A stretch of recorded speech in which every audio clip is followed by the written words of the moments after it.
The AI revolution is here. What do androids that have gained consciousness do? Well, enslave humanity and exterminate the riffraffs. This is Heart of the Machine. It's a 4X game, an RPG, a tactics game. It's a mishmash of genres. I can't really define what genre the game is, which is exactly how Arkane Games approach making their games.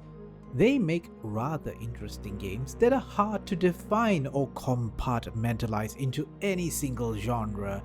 We start off as a single android that has gained consciousness, and we must decide how we will escape our employer, either by talking or choosing violence, which is obviously what I did. And let me tell you, when you choose violence, violence finds you. Remember, kids. And you'll have to deal with a bigger fallout.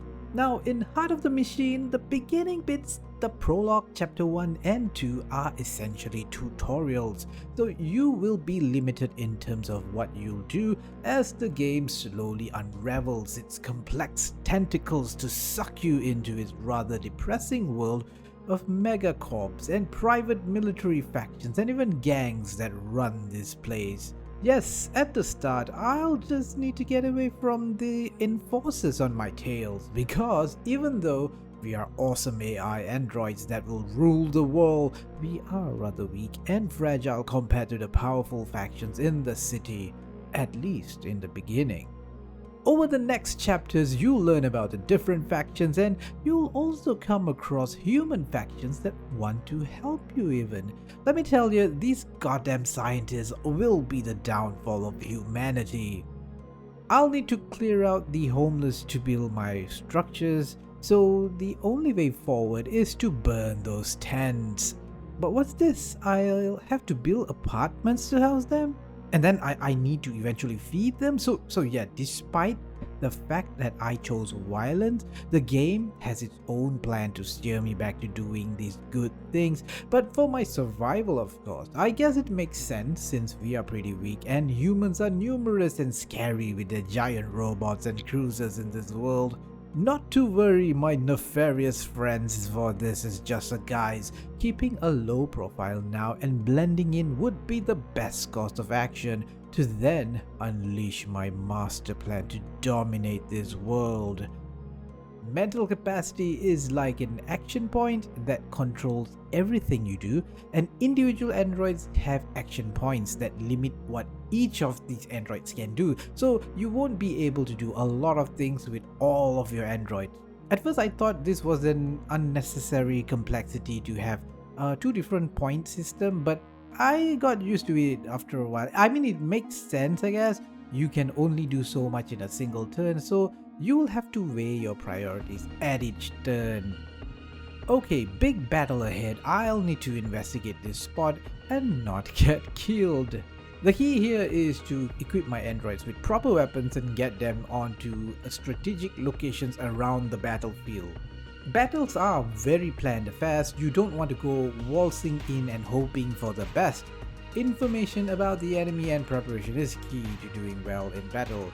There is a ton of depth here in terms of equipping your androids with abilities and weapons to fit your playstyle or to the situation at hand. By the way, your androids do not level up, and losing them is really not a big deal. They are like templates where you rebuild them just as easily as copy pasting them to existence. Now you will get into battles because of specific reasons like extracting specific resources, and there are very specific ways to get certain resources. And let me tell you, in Heart of the Machine, there are a ton of resources, and you unlock one resource after another slowly, and each time there is a learning curve. It keeps going up and up and up. There is a never-ending list of new resources to find and extract to further advance your capabilities. This may seem a little overwhelming, needing to learn how to get this or that resource at every step of your AI revolution, but I suppose it does mean the game doesn't get repetitive. Now throughout this video you can see me switch to this map mode, and I feel playing the game in map mode is way easier because it's easier to see where you're going. The city's graphics can be visually a bit too striking for me and maybe a little disorienting.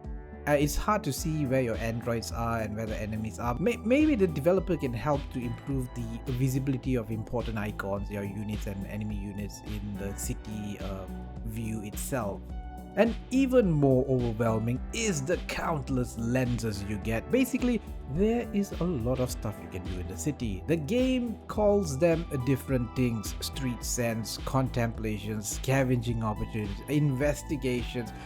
Don't let the term scare you. All they are just stuff to do. Sometimes if you're stuck, you'll need to complete some contemplation event to unlock a new thing. Just keep that in mind. I'll have to now increase my intelligence level. This is for the most part our primary aim: to be better than the humans, to be the ultimate intelligence in the universe. That's where the base building portion comes.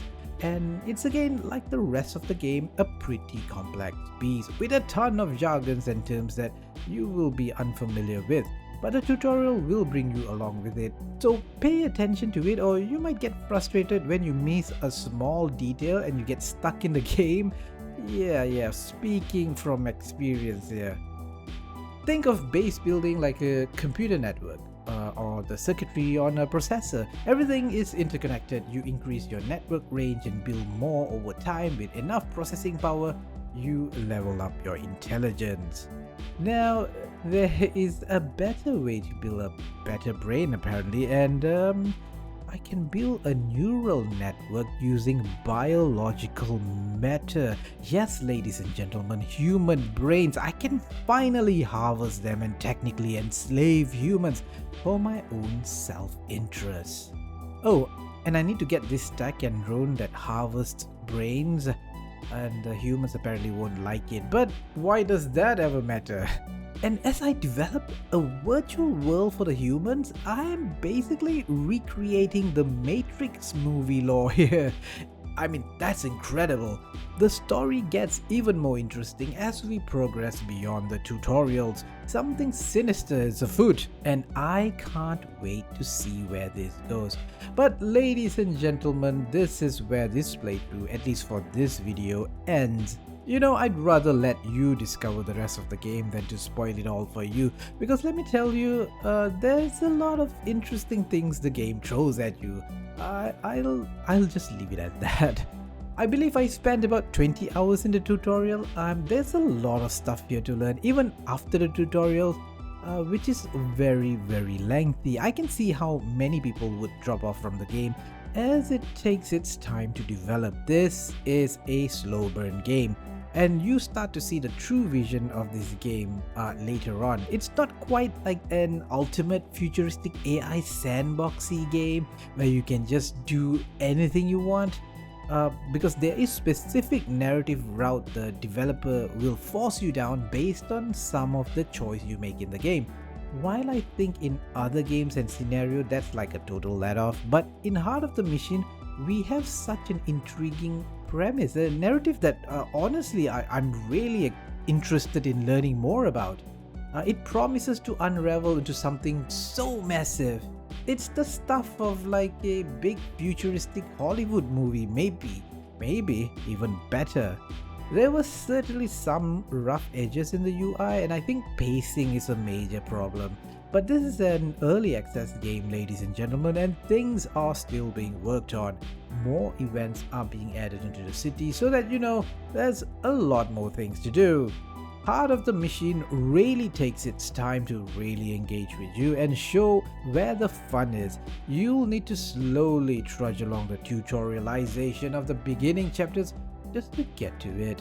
I think it's nice they weave a story around from the very beginning, but the limitations on what you can and can't do during the prologue makes it rather interesting. I think the prologue is the weakest part of this game. It's rather boring, honestly.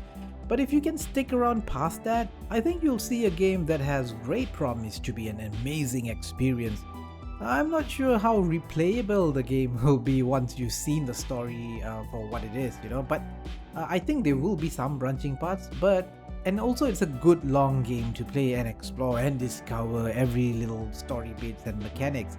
It's probably not for everyone. I do feel that you'll need a lot of patience learning the game to truly enjoy it later on. There's a hint of a Crusader Kings 3 sort of narrative exploration here, but I think they still need a lot of work in terms of those events and dialogue choices and stuff like that. But it's certainly not a casual game. So there's been regular update from the devs. I've always been following through on what they've added to the game and what are their plans in the future. I will definitely be keeping an eye on Heart of the Machine.